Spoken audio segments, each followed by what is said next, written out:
اعوذ باللہ من الشیطان الرجیم بسم اللہ الرحمن الرحیم رب اشرح لی صدری ویسر لی امری واحلل عقدۃ من لسانی یفقہوا قولی۔ ریاض الصالحین دوسرا حصہ۔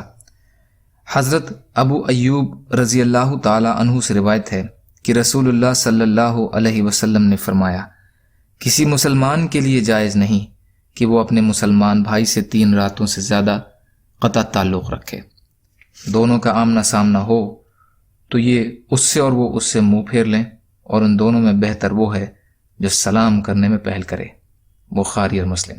فائدہ: اسلام چونکہ دین فطرت ہے، اس لیے اس میں فطرت کے معاملوں کی مناسب حد تک رعایت رکھی گئی ہے۔ جب 2 مسلمانوں میں کسی وجہ سے لڑائی جھگڑا ہو جائے تو کڑواہٹ پیدا ہو جاتی ہے، جس کی وجہ سے وہ دونوں ایک دوسرے سے بولنا اور تعلق قائم رکھنا پسند نہیں کرتے۔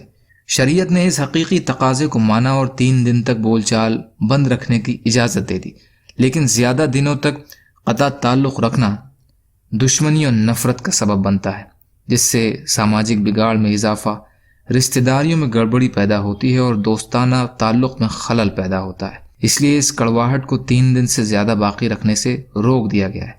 سلام میں پہل کرنے کی فضیلت بیان کر کے دوبارہ تعلق قائم کرنے کا ایک آسان طریقہ بھی عطا فرمایا گیا ہے، جو کہ سلام سے محبت میں اضافہ اور بات چیت کی شروعات کی جاتی ہے۔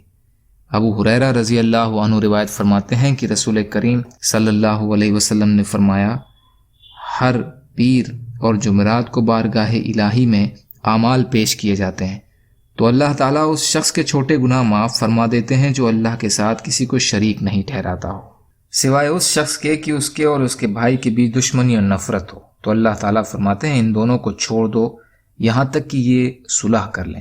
مسلم شریف۔ فائدہ: بنا کسی شرعی عذر کے آپس میں دشمنی اور بیر رکھنا اللہ کی معافی سے محرومی کا باعث ہے۔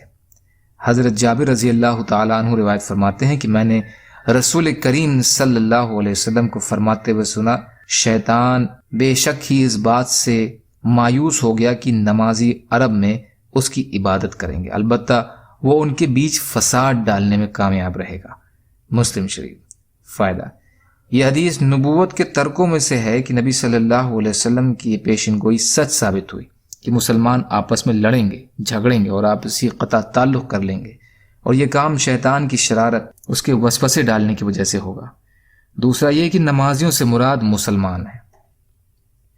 یا اللہ ہم سب کو کہنے سننے سے زیادہ عمل کی توفیق عطا فرما۔